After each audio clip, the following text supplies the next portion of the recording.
मंत्र है वो। अब बरगद भी जो है ना, जो मैं मंत्र बताऊंगा, आप भी जो है ना, जो मैं मंत्र बताऊंगा उसको बोल कर या इशारे से किसी को नहीं बताओगे। रैदास ने कहा ना, अब कैसे छूटे नाम, नाम रट लगी। किसकी लगी नाम रट? राम की लगी, कृष्ण की लगी, ये रोक लगी हुई थी गुरुओं की। और उसका मानसिक जप करना, समझे समझे। वो मंत्र बता दो, एक बीज मंत्र है वो। अब बरगद का पेड़ का बीज राई के दाने जितना होता है, किलोमीटर में फैलेगा उसका होता है। एक शब्द क्लीन शब्द क्या आधा ला में मिला हुआ, बड़ी एक ही मात्रा और बिंदी, उसका उच्चारण होगा क्लीन गा। गा की ध्वनि निकलेगी पीछे। आप अंग बोलो, यहां स्ट्रोक लगता है, अंग बोलो। कभी मनी मैंने बोल के देखो, अंग बोलो तो यहां स्ट्रोक लगता है। तो इसमें क्लिंग बार बार आया। अब वो लय नहीं बनती क्लिंग एक में, तो हमारे ऋषियों ने इसको जपने का तरीका बताया।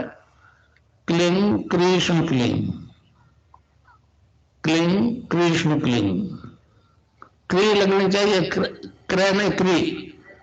एक ही मात्रा नहीं लगेगी तो राधा तत्व शामिल नहीं होगा, और राधा बिना कृष्ण आधा।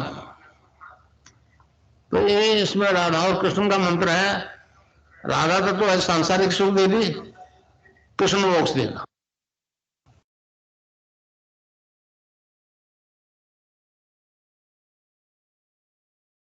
जय गुरुदेव। विनोद जी, गुरु भाई से निवेदन है कृपया आके आज की दिव्य लेखनी पढ़े।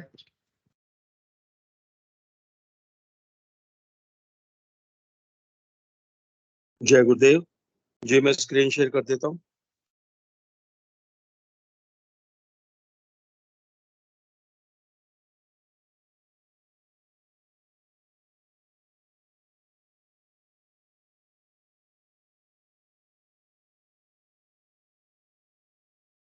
जय गुरुदेव, जय गुरुदेव, जय गुरुदेव सभी को। कल जिस अध्याय को पढ़ना हमने शुरू किया था उसका शीर्षक है अध्यात्म विज्ञान और भौतिक विज्ञान।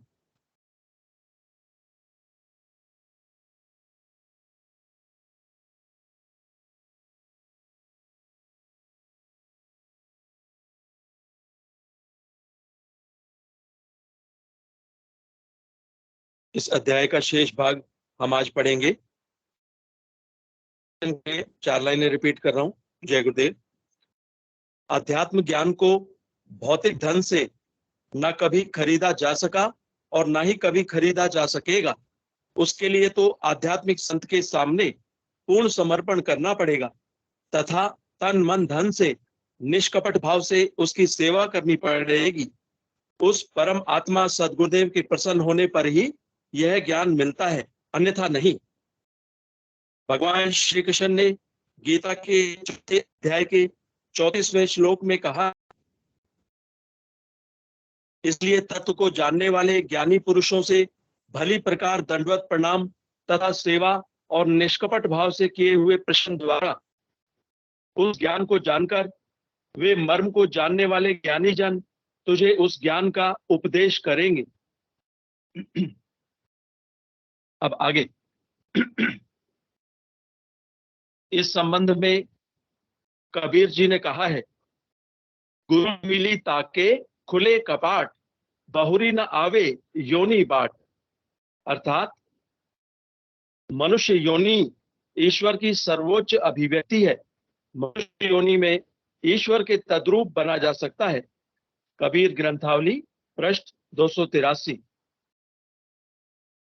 इस संबंध में श्री कृष्ण ने गीता के 13वें अध्याय के 23वें श्लोक में कहा है, उपद्रष्टानुमंता च भर्ता भोक्ता महेश्वरः परमात्मेति चाप्युक्तो देहस्मिन् पुरुषः परः। अर्थात वास्तव में तो यह पुरुष इस देह में स्थित हुआ भी पर अर्थात त्रिगुणातीत ही है। केवल साक्षी होने से उपद्रष्टा और यथार्थ सम्मति देने वाला होने से अनुमंता एवं सबको धारण करने वाला होने से भर्ता जीव रूप से भोक्ता तथा ब्रह्मादिकों का भी स्वामी होने से महेश्वर और शुद्ध सच्चिदानंद घन होने से परमात्मा, ऐसा कहा गया है। पातंजलि योग दर्शन में साधन पाद के 21वें श्लोक में योग के 8 अंगों यम, नियम, आसन, प्राणायाम, प्रत्याहार, धारणा, ध्यान और समाधि का वर्णन है। बौद्धिक प्रयास से इस युग में उनका पालन करना असंभव है। इसीलिए इतने महत्वपूर्ण दर्शन के बारे में नगण्य लोगों को ही जानकारी है, परंतु गुरु शिष्य परंपरा में शक्तिपात दीक्षा से कुंडलिनी जागृत करने का सिद्धांत है। सिद्ध गुरु साधक की शक्ति अर्थात कुंडलिनी को चेतन करते हैं। वह जागृत कुंडलिनी साधक को उपयुक्त अष्टांग योग की सभी साधना स्वयं अपने अधीन करवाती है। इस प्रकार जो योग होता है उसे सिद्ध योग अर्थात महायोग कहते हैं। यह एक अखंड मार्ग है। जागृत कुंडलिनी पर गुरु का पूर्ण प्रभुत्व होता है, जिससे वह उसके वेग को अनुशासित और नियंत्रित करते हैं। शक्तिपात दीक्षा के बाद साधक के प्रारब्ध कर्मों के अनुसार शक्ति का विविध रीति से प्रकटीकरण होता है। किसी साधक को शक्तिपात होते ही विभिन्न प्रकार की यौगिक क्रियाएं जैसे आसन, बंध, मुद्राएं एवं प्राणायाम आदि स्वतः होने लगती हैं। किसी को ज्योति दर्शन, नाद, दिव्य गंध, रस, स्पर्श, रूप का अनुभव होता है। किसी साधक को सुषुम्ना नाड़ी में चक्रों और ग्रंथियों के वेदन का अनुभव होता है। मेरे संत सद्गुरुदेव बाबा श्री गंगाईनाथ जी योगी की अहेतु की कृपा के कारण मुझे अनायास ही शक्तिपात की सामर्थ्य प्राप्त हो गई। मेरे शिष्यों में सैकड़ों स्त्री पुरुष साधकों को उपयुक्त सभी योगिक क्रियाएं जैसे आसन, बंध, मुद्राएं एवं प्राणायाम स्वतः होने लगती हैं। साधक ना तो उसे रोकने की क्षमता रखता है और ना करने की। वह तो मात्र गुरु द्वारा प्राप्त मंत्र का मानसिक जप करता, आज्ञा चक्र पर गुरु के स्वरूप का ध्यान करते हुए आंख बंद किए सहज आसन में बैठा रहता है। सभी प्रकार की योगिक क्रियाएं वह चेतन शक्ति अर्थात कुंडलिनी सीधा अपने अधीन स्वयं करवाती है। वह शक्ति साधक का शरीर, मन एवं बुद्धि अपने अधीन कर लेती है। साधक की आंखें बंद रहती हैं, परंतु आंतरिक चक्षु खुल जाते हैं, जिससे साधक को 72,000 नाड़ियों सहित कुंडलिनी, 6 चक्र और तीनों ग्रंथियां स्पष्ट दिखती हैं। सभी अंगों की आंतरिक क्रियाएं साधक को स्पष्ट दिखाई देती हैं। कौन से अंग में किस प्रकार की क्रियाएं हो रही हैं, ध्यान की अवस्था में उसे स्पष्ट दिखाई देता है।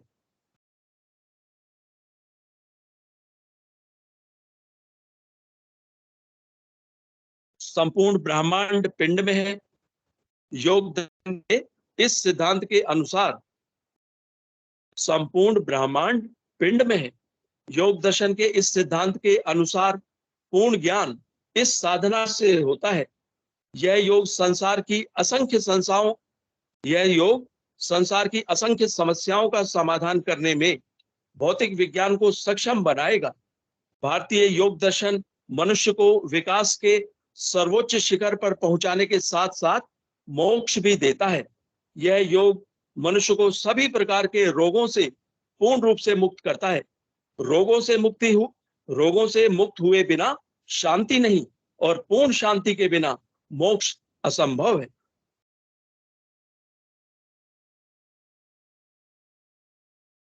मैं ये लाइनें दोबारा पढ़ रहा हूं। संपूर्ण ब्रह्मांड पिंड में है। योग दर्शन के इस सिद्धांत के अनुसार पूर्ण ज्ञान इस साधना से होता है। यह योग संसार की असंख्य समस्याओं का समाधान करने में भौतिक विज्ञान को सक्षम बनाएगा। भारतीय योग दर्शन मनुष्य को विकास के सर्वोच्च शिखर पर पहुंचाने के साथ साथ मोक्ष भी देता है। यह योग मनुष्य को सभी प्रकार के रोगों से पूर्ण रूप से मुक्त करता है। रोगों से मुक्त हुए बिना शांति नहीं और पूर्ण शांति के बिना मोक्ष असंभव है। कुंडलिनी के जागृत साधक को इंद्रियातीत दिव्य अक्षय आनंद की निरंतर प्रत्यक्षानुभूति होती है, जिससे साधक का मानसिक तनाव पूर्ण रूप से शांत हो जाता है तथा उसके कारण उत्पन्न कई असाध्य रोग जैसे उन्माद, पागलपन, रक्तचाप, अनिद्रा आदि अनेक बीमारियां बिना दवा के चंद दिनों में स्वतः ही ठीक हो जाती हैं। इसके अतिरिक्त सभी शारीरिक रोग विभिन्न प्रकार की योगिक क्रियाएं करवाकर वह जगत जननी पूर्ण रूप से ठीक कर देती है। उस आंतरिक चेतना शक्ति के ज्ञान की कोई सीमा नहीं है। ज्ञान की तो उसमें पराकाष्ठा है, अतः उसके लिए कोई भी कार्य असंभव नहीं है। दिव्य आनंद के निरंतर बने रहने के कारण सभी प्रकार के नशों से पूर्ण रूप से मुक्ति मिल जाती है। मेरे कई साधक अफीम, शराब, भांग, गांजा आदि नशों से बुरी तरह से ग्रसित थे। दीक्षा के बाद चंद दिनों में ही उन्हें बिना किसी प्रकार के कष्ट के सभी नशों से पूर्ण मुक्ति मिल गई। ऐसे अनेक मनोरोगी शक्तिपात के कारण पूर्ण रूप से ठीक हो गए, जिन्हें विद्युत चिकित्सा और इंसुलिन चिकित्सा से भी लाभ नहीं हुआ था। आज वे सभी बिना दवा खाए पूर्ण रूप से स्वस्थ हैं और ईश्वर का भजन करके सात्विक जीवन जी रहे हैं। इस प्रकार सभी प्रकार के मनोरोगों, शारीरिक रोगों और सभी प्रकार के नशों से बिना किसी प्रकार का कष्ट पाए और बिना दवा के पूर्ण रूप से मुक्ति पाने का हमारे अध्यात्म विज्ञान में ठोस आधार है। यह कोई काल्पनिक बात नहीं है। उपरोक्त सभी लाभ किसी मनोवैज्ञानिक प्रक्रिया से नहीं, अध्यात्म विज्ञान के ठोस सिद्धांतों से मिलते हैं।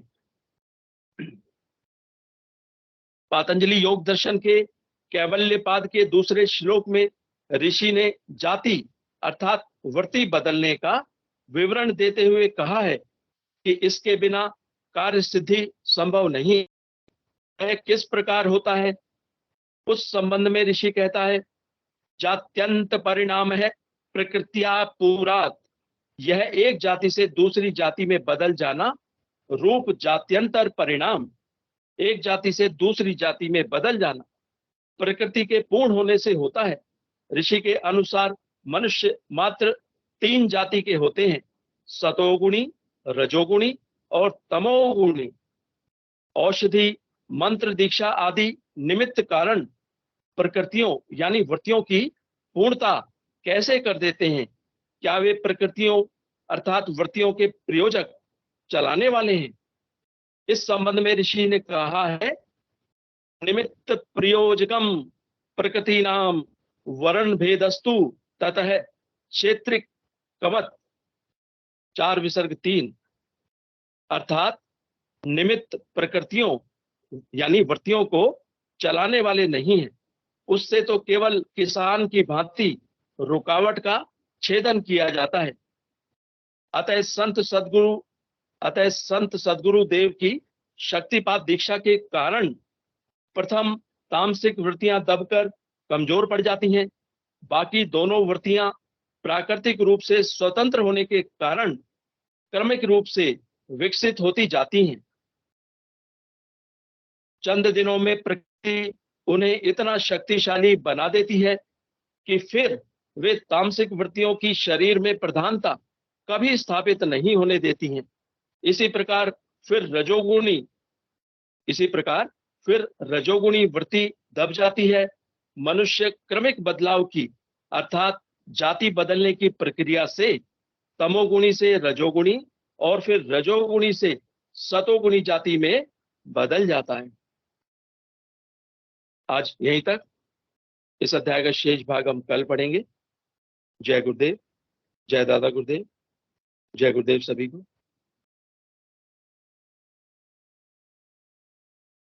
जय गुरुदेव।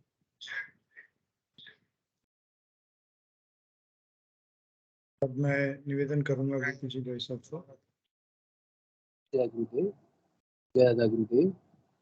गुरुदेव की कृपा से चलने वाले सामूहिक ध्यान और गुरु चर्चा और गुरु सत्संग के इस कार्यक्रम पर सभी गुरु भाइयों और गुरु बहनों का स्वागत है। हमारा ये प्रोग्राम प्रतिदिन चलता है। प्रतिदिन सुबह समय हम भी यह प्रोग्राम 5 बजे शुरू होता है। 15 मिनट का ध्यान भी करते हैं और शाम को 7 बजे से प्रोग्राम शुरू होता है। और वीकली प्रोग्राम भी हमारा रहता है, जिसमें संडे के दिन सुबह 9 बजे बच्चों का सेशन होता है। उसमें तो बच्चों को ध्यान कराते हैं। और साथ ही साथ संडे को 9:30 नाइट में एक इंग्लिश सेशन का भी आयोजन किया जाता है। केवल और केवल गुरु की कृपा पाने के लिए, गुरु के मिशन के प्रचार के लिए हम लोग इस सेशन से जुड़ते हैं।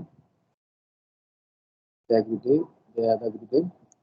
कोई भी गुरु भाई और गुरु बहन अपनी बातें रखना चाहे तो काइंडली हैंड रेज करें। ये मंच अनुभूतियों का मंच है। अधिक से अधिक हम लोग को शेयर करें। शेयर करने से जो सुनते हैं उनको मोटिवेशन मिलता है और आपस में गुरु प्रेम बढ़ता है। गुरु के प्रति प्रेम, भावना, सद्भाव का विकास होता है। इसलिए हम लोगों को अधिक से अधिक अनुभूति को शेयर करना है। इस सेशन को में जुड़ने के लिए जो लिंक है वो यूट्यूब के इसमें हम ये वीडियो देखते हैं, उसके डिस्क्रिप्शन पर क्लिक करके नीचे ही link for joining the session बोल के आता है। उस पर क्लिक करके आप लोग कोई भी गुरु भाई और गुरु बहन उस लिंक के माध्यम से उसे कॉपी पेस्ट करके व्हाट्सएप पे सेव कर सकते हैं और उसी लिंक के माध्यम से प्रतिदिन जुड़ सकते हैं। जय गुरुदेव, जय दादा गुरुदेव। कोई भी गुरु भाई और गुरु बहन बातें रखना चाहे, अनुभूति शेयर करना चाहे, गुरुदेव के बारे में कुछ बोलना चाहे, स्वागत है। जय गुरुदेव, जय दादा गुरुदेव। कृपया हैंड रेज करें।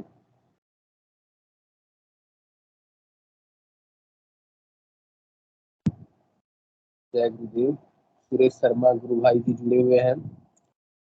उनसे अनुरोध है, बहुत पुराने गुरु भाई हैं, बहुत बार वो बता चुके हैं, लेकिन फिर से अनुरोध है, अगर चाहे तो बता सकते हैं गुरुदेव का उनके जीवन में आगमन कैसे हुए और गुरुदेव के साथ बिताए हुए पलों को फिर से बता सकते हैं। हम लोगों को सुनने में आनंद आएगा अगर वो चाहे तो। सुरेश शर्मा गुरु भाई, जय गुरुदेव।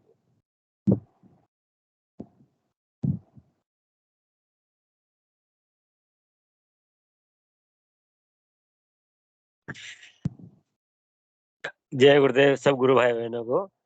जय गुरुदेव। भाई बोलिए, आप प्रेम से गुरुदेव के बारे में बताइए, गुरुदेव के आपके जीवन में आगमन के बारे में बताइए। और जी गुरुदेव से आप जब जब मिले उस घटना को फिर से रिकॉल कीजिए, हम लोग सब सुनना चाहेंगे। मैं ऐसा महसूस करता हूँ, अभी कभी-कभी चिंतन करते हैं ना तो ऐसा महसूस होता है कि गुरुदेव दीक्षा तो हमने 93 में ली, पर तब से साथ नहीं है बल्कि वो हमारे बाय बर्थ ही साथ है। हम जब पढ़ रहे थे ना तो 9th क्लास में हमको गाँव से बाहर भेज दिया था और हमको पिताजी वहाँ 15 रुपए महीना देते थे। तो अंदर कमरे में गर्मी थी, बाहर हम जो है एक टीन शेड था, वहाँ बल्ब लगा रहे थे। तो उस समय 2-3 रुपए का बल्ब था और महीने का आखिरी चल रहा था, तो वही पैसे थे हमारे पास 2-3 रुपए। तो हम बल्ब लेके आए थे बाज़ार से, वो बल्ब मतलब ऊपर से नीचे गिर गया ग्राउंड फ्लोर पे लगाते हुए। तो वो जैसे हाथ से छूटा ना वैसे हमारी जान निकल गई। तो अब उसको नीचे गिर ही गया था वो, उसको यथास्थान फेंकना ही था। तो उसको उठाया, उसको नीचे जाके देखा तो वो फूटा नहीं। और फिर जब उसको हाथ में लिया ना तो देखा तो उसका टंगस्टन वायर जो है ना, वो भी सही से नहीं था। तो ये चीज़ तो उस समय ध्यान नहीं आई। पर अभी सोचते हैं ना कि यार ऊपर से बल्ब नीचे गिर गया, फूटना तो फूटना तो छोड़ो, वो फ्यूज भी नहीं हुआ मतलब। तो फिर बीच में जो है हमारा 17-18 साल की उम्र, स्पाइन की एक गंभीर बीमारी हो गई थी। तो 6 घंटा ऑपरेशन चला। उस समय भी हाँ, महसूस होता है कि उस समय गुरुदेव साथ थे। एक बार हम जो है इतना बुखार आया 105 डिग्री हो गया और जैसे डॉक्टर, हम दोनों बैडमिंटन साथ खेलते थे वहाँ, तो डॉक्टर को बुलाने गए कि यार यहाँ तो भीड़ लगी हुई है, देखो कैसे चलें। तो जो बुलाने गए थे वो एम्प्लॉयी थे आरएससीबी के। मैंने उनको कहा भाई आप कह दो अगर उनको मिलना हो तो आ जाए। दोबारा गए, पास था हॉस्पिटल, फिर दोबारा गए, वो लाइन थी 25-30 लोगों की, सबने कहा कि भाई जाओ जाओ आप जाओ। तो उस समय मेरे को दीवार के ऊपर जो 2 मूर्तियां नजर आई, क्योंकि मेरा जो है सांस रुक गया था। अब मैंने कहा है यमदूतों, मैं आपको आह्वान करता हूँ, आप उसको ले चलें। तो आज मैं महसूस करता हूँ कि वो जो 2 मूर्तियां आई थी ना, वो एक गुरुदेव थे, एक बाबा गुरुदेव थे। तो उनको मैंने दर्शन किए और मैंने प्रणाम किया, मेरी आँखों में आँसू आए, मैंने कहा आपने क्यों तकलीफ करी? वो बुखार उतर गया 105 डिग्री। तो ये वहाँ से चली आ रही है, फिर हम जो है कोटा में पोस्टिंग हो गया, हमारा ट्रांसफर हुआ ही था। तो 8 फरवरी 93 को मैंने कोटा जॉइन किया। तो 9 फरवरी को मतलब मैं लॉज में रुका हुआ था, गुरुदेव यहाँ कोटा में थे उस समय, फर्स्ट टाइम कोटा आए थे वो। तो 9 फरवरी को जिस लॉज में रुका हुआ था ना मैं, तो वहाँ मैनेजर के जो काउंटर था, तो वहाँ गुरु भाई खड़े हुए, तो बातें कर रहे थे गुरुदेव के बारे में, वो भाई बोला दूरी है फलाना टिकड़ा। तो वो मेरे को बात अच्छी लगी, मेरे को फिर एक उत्सुकता थी शुरू से ही, बचपन से ही। 21 साल की उम्र में तो मैंने वो कुंडली जागरण वगैरह का अभ्यास शुरू कर दिया था। कुछ उसमें अनुभव भी जबरदस्त। तो वो मेरे को गुरु बनाने की इच्छा थी। वहाँ तक मैं करीब 13-14 महात्माओं को मानता था कि इनमें से कोई किसी न किसी की कृपा होगी अब। तो फिर गुरुदेव की कृपा हो गई, वो कोटा पधारे। उस समय उस समय जो है गायत्री लॉज में मैंने उन लोगों से पूछा चाय पीते हुए सुबह 8 बजे, मैंने कहा ऐसे कौन से सज्जन हैं, मतलब महापुरुष हैं, जो बाइबल को अधूरी बता रहे हैं, पूरी कर रहे हैं और ये उनमें सामर्थ्य है। तो मैंने कहा यही है क्या वो कोटा में? कहाँ कोटा में थे, अभी उनको छोड़ के आए, आज चले गए। तो मैंने कहा अब उनके आने का अब ये पता नहीं है। गुरुदेव फरवरी के बाद अगस्त अगस्त में पधारे, अक्टूबर में पधारे, नवंबर में पधारे। तो अगस्त और अक्टूबर का तो पता चला नहीं, पर नवंबर का जो है वहाँ होके निकल रहे थे हम गीता भवन के आगे, जैसा मैंने पहले आप लोगों को सुनाई दिया था वो। तो उस समय गुरुदेव ने बुला लिया फिर। तो वो गुरुदेव के बुलाने का पता भी बाद में चला, 14 साल बाद। हाँ, हालांकि वो अंदर आवाज तो हुई थी, पर ये एक वो मैं भ्रम ही मान रहा था 14 साल तक। और गुरुदेव ने उस दिन स्पष्ट किया कि तेरे को तो बुलाया मैंने। जब फिर वो विश्वास प्रबल हो गया, तो हमने जो है मंत्र जाप तो तब से शुरू कर दिया था वो, जिस दिन दीक्षा ली है ना, 18 नवंबर 1993 को खूब सघन मंत्र जाप किया 4 महीने तक। तो अभी जो गुरु भाई दीक्षा लेते हैं ना, तो अभी तो फटाफट ये क्रिया हो जाती है, अनुभव हो जाते हैं। उस समय तो गुरुदेव बड़ी बड़ी परीक्षा लेते थे। तो 1 अप्रैल 1994, मतलब करीब 4 महीने बाद मेरे को कुछ योगिक क्रिया हुई, मतलब सिंह के दहाड़ने की उस हॉल था ना वहाँ, ध्यान कक्ष था गीता भवन में, उसमें सुबह शाम ध्यान करने जाया करते थे हम।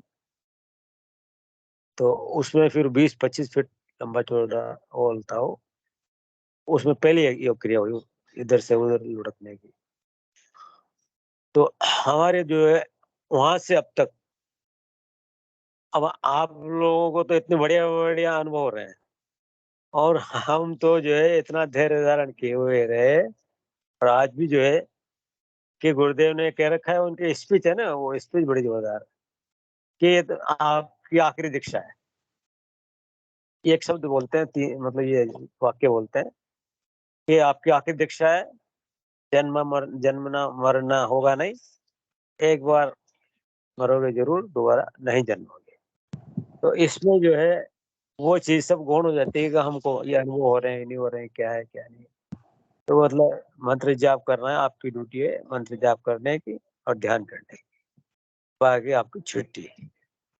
तो ये गुरुदेव के जो वाक्य हैं। और आखिर में नाद होता है गुरुदेव का एक वाक्य, थोड़े दिन उस पर जाप पे ध्यान रखो, 10-15 दिन चल रहा कि नहीं चल रहा, जपा हो जाएगा। और फिर जो है बाद में आखिर में नाद हो जाएगा, ऐसे बोलते हैं गुरुदेव। तो आखिर में नाद हो जाएगा, ये जो शब्द है ना आखिर, ये बहुत पेशेंस देता है। तो हमको जो नाद हो जाए तो अब हमको और इच्छा भी नहीं रही। 2 बात हो गई, आखिरी दीक्षा है, तो आखिर में नाद हो जाएगा। तो बस प्रभु का यही है कि जितना हो सकता है हमसे उतना ध्यान कर लें, नहीं प्रचार-प्रसार कर लें और सुबह-शाम ध्यान कर लें और नाम जप। तो नाम जप के लिए प्रयास करना पड़ता है। पहले तो अलग तरह का नाद था और जिस दिन मैंने उस दिन निवेदन किया था उस दिन तो, अब आज मेरे को महसूस हुआ शंख का नाद हो रहा है। वाह ये चेंज हुआ है। वंडरफुल। आज चेंज हुआ है। तो बस दिन भर मतलब हमारा यही काम रहता है, सुबह से शाम तक, बल्कि रात तक भी याद आ जाए तो नाम जप। क्योंकि अजप-अजप नहीं हुआ ना, अब मेरे को ये भी पता नहीं लगा कि अजप-अजप हो गया कि नहीं हो गया। परंतु मेरे को यही मानते हुए कि अपने को अजप-अजप नहीं हुआ और मैं उस प्रयास में लगा रहता हूँ, कभी तो होगा।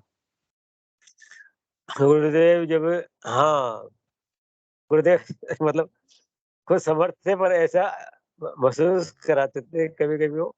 एक बार श्री राम रंगमंच पे प्रोग्राम था, तो उस दिन सौभाग्य से गुरुदेव के जब स्पीच दे रहे थे ना, तो मैं साइड में जा खड़ा हुआ, बहुत भीड़ थी उस दिन, तो जबकि गेट बंद करने पड़े थे, तो साइड में खड़ा हो गया, उनके लेफ्ट साइड खड़ा हो गया था मैं, तो प्रोग्राम फिनिश हो गया और मानव श्रृंखला बना ली थी नीचे, डबल, 2 लेयर में, कोई अंदर घुस नहीं जाए गुरुदेव के चरण स्पर्श करने के लिए।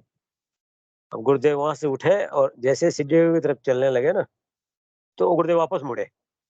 मुड़ कर के उन्होंने हाथ लंबा किया, मेरा हाथ पकड़ मेरा हाथ पकड़ के मैंने गुरुदेव का हाथ पकड़ा। मैंने कहा, "आप दुनिया का हाथ पकड़ने वाले अपना हाथ हमको पकड़ा रहे हैं।" अब मेरे को डर ये लगा, गुरुदेव तो बढ़िया हैवी बॉडी थी उनकी, शानदार। अब हम कमज़ोर ऐसा नहीं हो जाए दोनों गिर जाएँ सीढ़ियों पे। पर प्रभु ने ना तो हमको गिरने दिया, ना कोई और बात होने दी और फिर नीचे उतार के ले गए। बहुत सारी बातें हैं गुरुदेव की तो याद आ जाती तो सुना देते हैं। हाँ, अभी यही याद आ रही है, फिर कभी याद आएगी तो सुनाऊँगा। जय गुरुदेव। और कुछ बताइए, माने एटलीस्ट मैंने जब आपके घर में भी आए थे गुरुदेव, उस विषय को याद कीजिए। हाँ, गुरुदेव पधारे थे ना, गुरुदेव पधारे थे, गुरुदेव का जो यहाँ पधारे उस समय मतलब केवल मलाल ये रहा कि गुरुदेव ने एंड वक़्त पे कहा, "तो तू तेरे घर पे फ़ोन कर दे, मैं पहुँच रहा हूँ।" मैं भी वही था और तो उससे क्या है गुरुदेव की जो जो सेवा होना चाहिए था ना, वो वो प्रबंध नहीं हो पाए। ये एक मलाल रहा। वो फ़ोटो जो चरणों सहित फ़ोटो जो है ना, घर में पधारे थे वो फ़ोटो आज भी तस्वीर सामने रखी रहती है और जब ध्यान शुरू होता है, तब प्रार्थना करते हैं तो गुरुदेव से यही प्रार्थना निकलती है, गुरुदेव आप तो हमेशा यहीं विराजे रहते हैं, हमेशा यहीं विराजे रहते हैं आप तो। तो आपसे तो अलग से प्रार्थना करने की ज़रूरत ही नहीं है। तो गुरुदेव ने जो है अच्छा गुरुदेव कोटा आते थे मतलब उस समय जब भी आते थे ना तो कम से कम 15 दिन गुरुदेव रुकते थे यहाँ। 3 प्रोग्राम करते ही थे वो। कभी-कभी 4 किए, कभी-कभी 2 भी किए, पर अधिकांश 3 प्रोग्राम हुए हैं। तो गुरुदेव की ऐसी कृपा रहती थी कि कोई गुरु भाई निवेदन करता है, गुरुदेव आपके चरण कमल मेरे घर पे पधरा तो गुरुदेव हाँ कर दिया करते थे। तो अलग-अलग इन 15 दिनों में अलग-अलग घरों पे गुरु भाई के घरों में जाया करते थे वो। अब मेरे तो मन में ही थी, मैंने निवेदन कभी किया नहीं गुरुदेव से, पर अंदर ही प्रार्थना किया करता था। और गुरुदेव को आते-आते कई बरस गुज़र गए। तो एक बार जो है हमने यहाँ रणजीत सिंह पंवार उस समय अध्यक्ष हुआ करते थे कोटा में। तो उन्होंने पूछा गुरुदेव से, सब लोग चरण स्पर्श करके बाहर निकल गए थे, आए थे उस दिन। तो उन्होंने पूछा, ओम जी खड़े थे। कि गुरुदेव अब क्या प्रोग्राम है इस। तो गुरुदेव ने कहा भाई आपके किसी घर जाना आना नहीं है, वो मना कर देना, कोई रिक्वेस्ट भी नहीं करे, एक जगह जाना है जो मैं बता दूंगा बात। और उस समय ये पता नहीं था कि वो एक जगह कौन सी है। हम प्रणाम करके बाहर निकल गए। और हाँ गुरुदेव जो है, अब हमारे दिन में तो नौकरी पे जाते, सुबह शाम गुरुदेव की उसमें चले जाते। सुबह जाते गुरुदेव को अखबार पहुंचाते, और गुरुदेव अखबार पढ़ करके फिर उस पर चर्चा करते। वो जो विज्ञापन देते थे ना, वो फाइनली सेलेक्ट मतलब इस शरीर के माध्यम से होते थे, वहाँ क्या विज्ञापन देना है। तो एक बार हमने विज्ञापन दिया, श्री राम की तस्वीर से ध्यान नहीं लगता, श्री कृष्ण की तस्वीर से ध्यान नहीं लगता, और इस तस्वीर से ध्यान लगता है। आखिर ये है कौन? ये हमने जो है विज्ञापन तैयार किया। तो पत्रिका वालों ने मना कर दिया कि ये तो ज्यादा हो जाएगा। तो भास्कर वालों को हमने रिक्वेस्ट करके, क्योंकि भास्कर तो हम उस समय गुरुदेव की कृपा से हमारे उसमें चला करता था, सुपरविजन में। तो भास्कर वालों ने तो छाप दिया। अब जो गुरुदेव ने उस विज्ञापन को देखा ना, तो वो हंस पड़े। जब चार आंखें हुई गुरुदेव की हमारी, तो वो हंस पड़े, ये तेरा ही काम है क्या?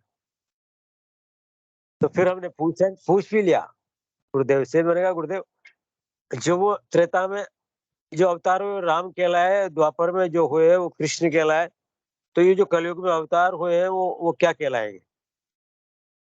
तो उन्होंने कहा कि तू इतना उतावला मत हो, ये भविष्य के गर्भ में है, समय आएगा जब मालूम पड़ जाएगा। उस समय तो ये गुरुदेव ने बात कह के बंद कर दी थी। तो अब वो समय आया है ना, हम शाम को करीब 5-6 बजे गुरुदेव के सानिध्य में बैठे थे। तो गुरुदेव ने कहा कि तू जा, फोन करते तेरे घर पे जो मैं पहुंच रहा हूँ। अब मैंने घर पे फोन किया, मैंने गुरुदेव 15 मिनट में पहुंच रहे हैं।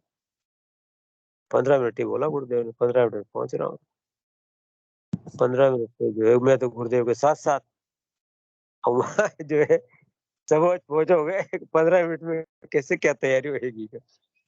बस केवल माला आ पाई और फोटोग्राफर आ पाया, बाकी और तो जैसे भी मतलब है, इतने होच पोच हो गए हमारे भाई साहब को, ये भी ध्यान नहीं रहा कि प्रथम तिलक जो है गुरु चरणन में लगाया जाता है या मस्तक पे लगाया जाता है।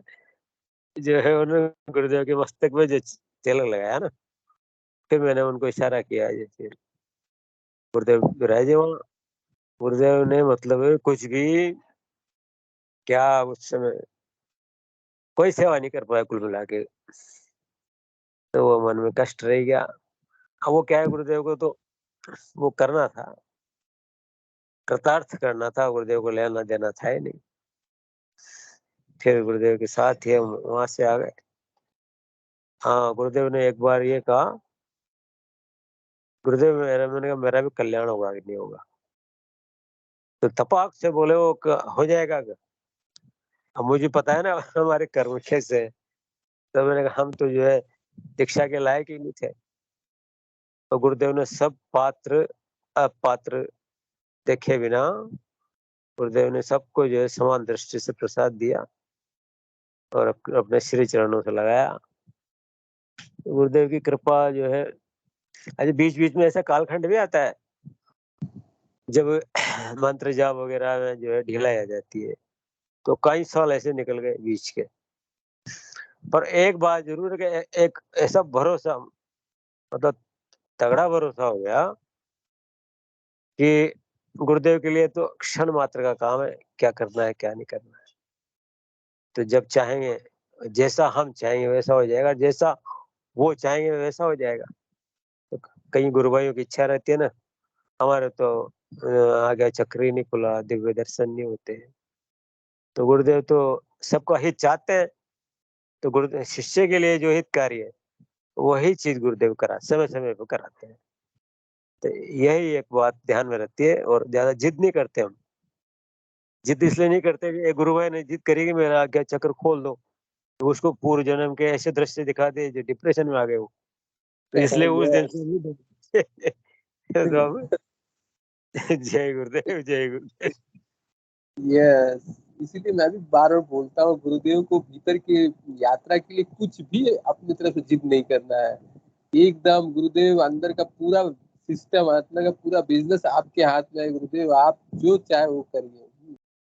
अपना काम केवल मंत्र जाप और ध्यान, गुरु चरणों में बैठना, प्रेम से बैठे रहना, यही काम है आपका। गुरु भाई नाद के बारे में बताइए, नाद कब नाद का अनुभव बताइए, नाद आने से क्या परिवर्तन हुआ या नाद भी, हाँ, कब? तो जब शुरू में जब वो दीक्षा लिए, वो हमारे कोई योग क्रिया नहीं हुई ना, तो अपने जो गुरु भाई थे वो उस समय राजपुरोहित ज्यादा थे, मतलब 15-20 लोग तो हम सारे ही थे गुरु जी के शिष्य उस समय 93 में। तो ये हरकू जी, हरचंद जी शर्मा, मैं, राकेश जी खंडेलवाल, पदम जी जैन वगैरह, ये उस समय के थे। तो ये उस समय गीता भवन में नहीं आया करते थे।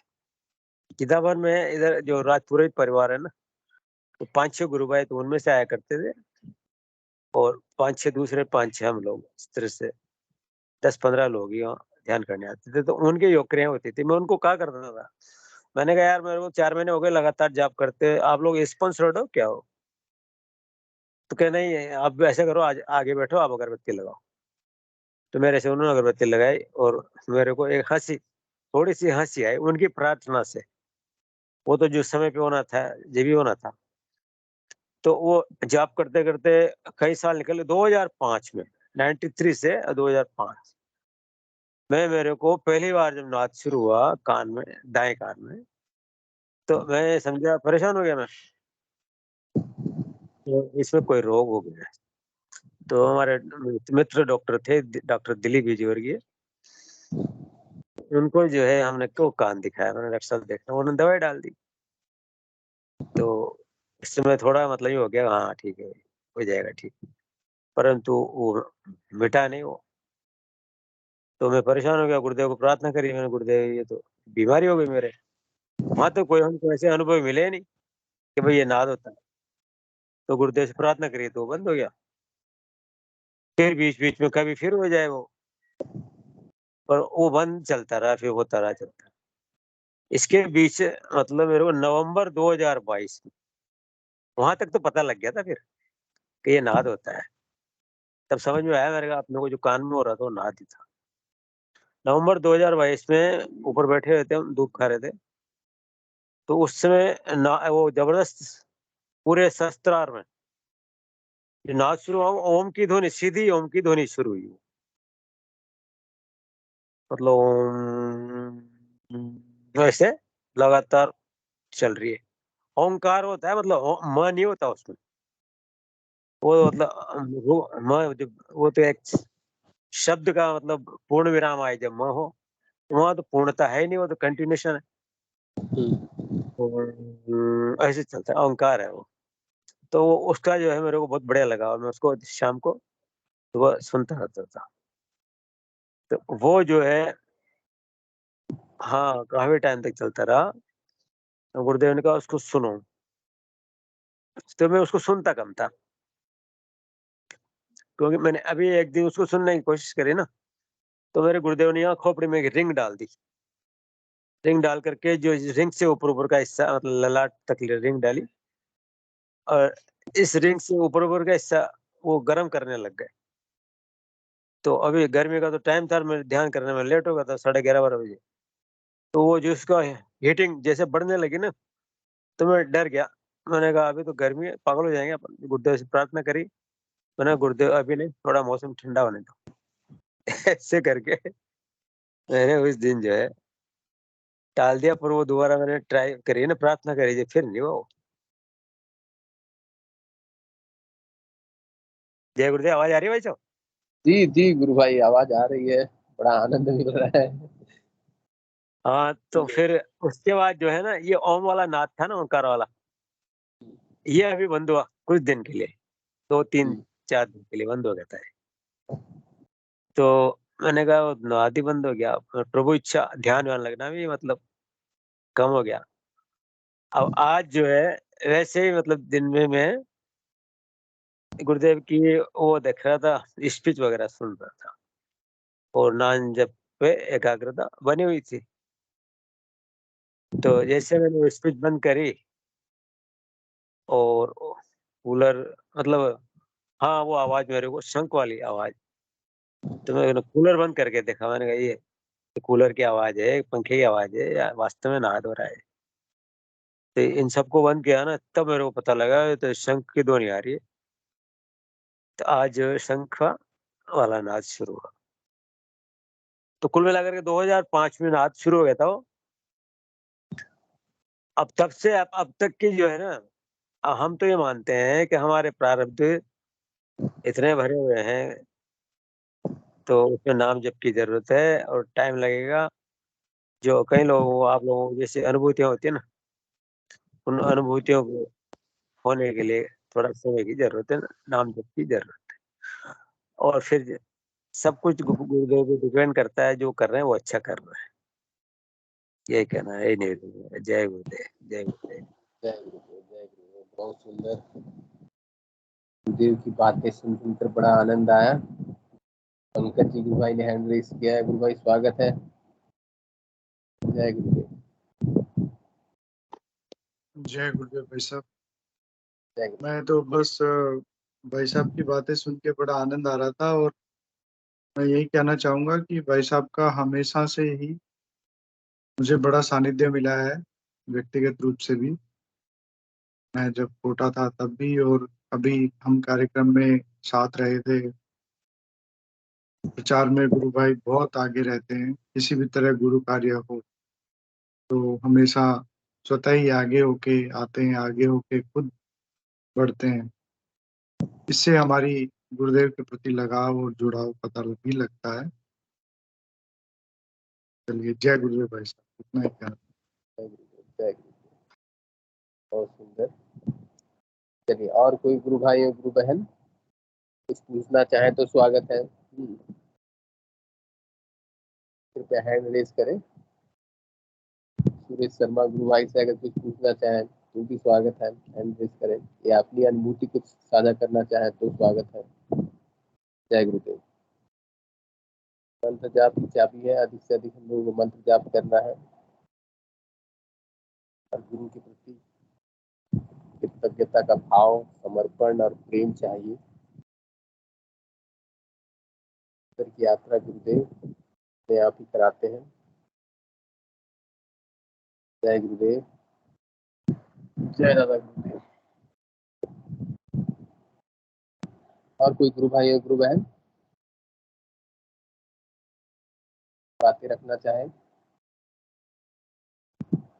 या गुरुदेव के विषय में अगर कुछ बोलना चाहे तो स्वागत है। कृपया हैंड रेज करें।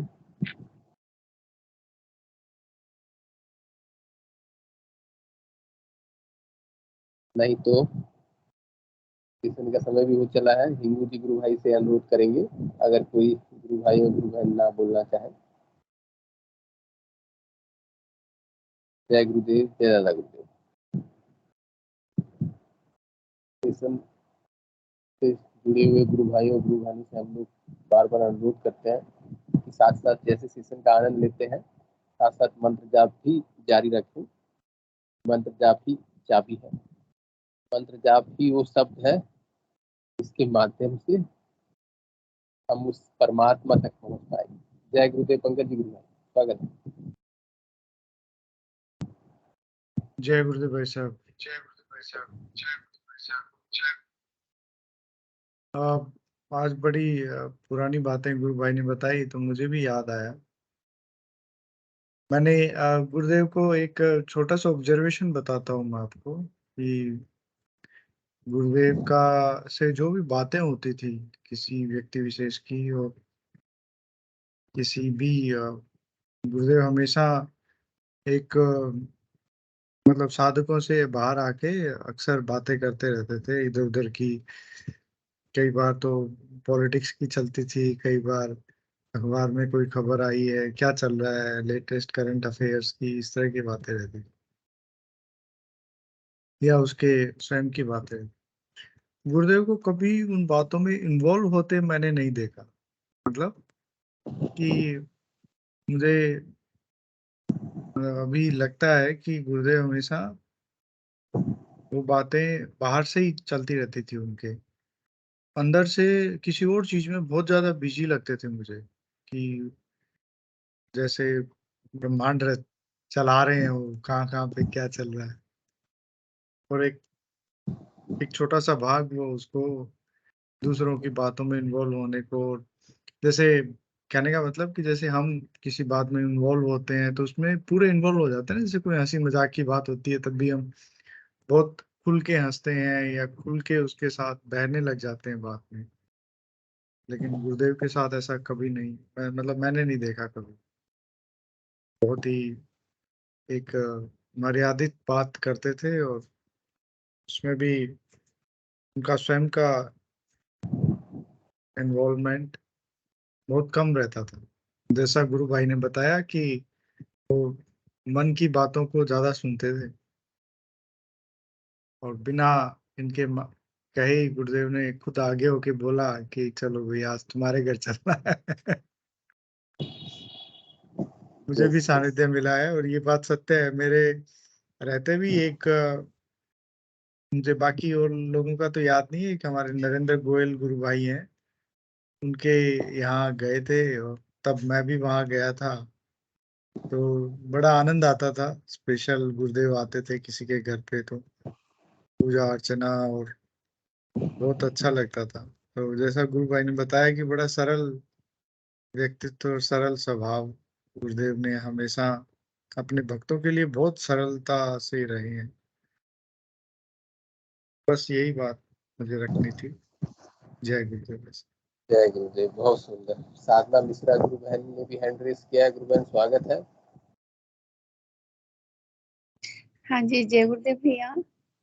जी, साधना जी ने हैंड रेस किया है। आवाज आ रही है मेरी? जी आ रही गुरु बहन। ने की बात हुई है ना, तो मैं बहरोड थोड़ा सा बताती हूँ। बहरोड में सन 2011 में गुरुदेव आए हुए थे। जी, साधना गुरुमन बोलिए। जय गुरुदेव। हाँ जी, आवाज नहीं आ रही क्या मेरी? जय गुरुदेव। आ रही है, आवाज आ रही है।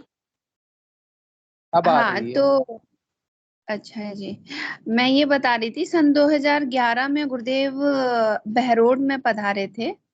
तो ये जो बता रहे हैं ना भैया कि अंदर मौन बात ज्यादा सुना करते थे गुरुदेव, तो वहाँ का भी एक एक्सपीरियंस है कि नरेश भैया बताते थे कि जिसके घर में मतलब गुरुदेव की रुकने की व्यवस्था की गई थी, और कुछ लोग एक फैमिली वाले बहुत ज्यादा इच्छुक थे कि मतलब हमारे यहाँ, यानी मतलब नरेश भैया की शायद बात है कि गुरुदेव हमारे यहाँ रुकने चाहिए। तो पूरी फैमिली ने मिलके आपस में गुरुदेव के मतलब सामने बैठ के प्रेयर की, और फिर लास्ट में ये हुआ कि जिनके घर पधारने वाले थे उनके यहाँ सब कुछ यूं ही रह गया, और जिन लोगों ने सामूहिक गुरुदेव से प्रार्थना की, गुरुदेव वहां रुके आके। तो ये है मतलब अंदर की बात तो गुरुदेव सुनते ही हैं। ये मैं थी उस समय वहां सन 2011 में, तभी की बात है। बहुत सुंदर। गुरुदेव अंतर्यामी है, इसीलिए गुरुदेव बोलते हैं मेरे से अंतर मन से जुड़ो। जय गुरुदेव, जय गुरुदेव। हाँ हाँ,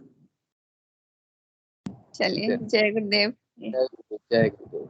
चलिए, सेशन का भी समय हो चला है। हिंगू जी गुरु भाई से अनुरोध है, कृपया मंच पर आए और सेशन को गुरुदेव के चरणों में समर्पित करें।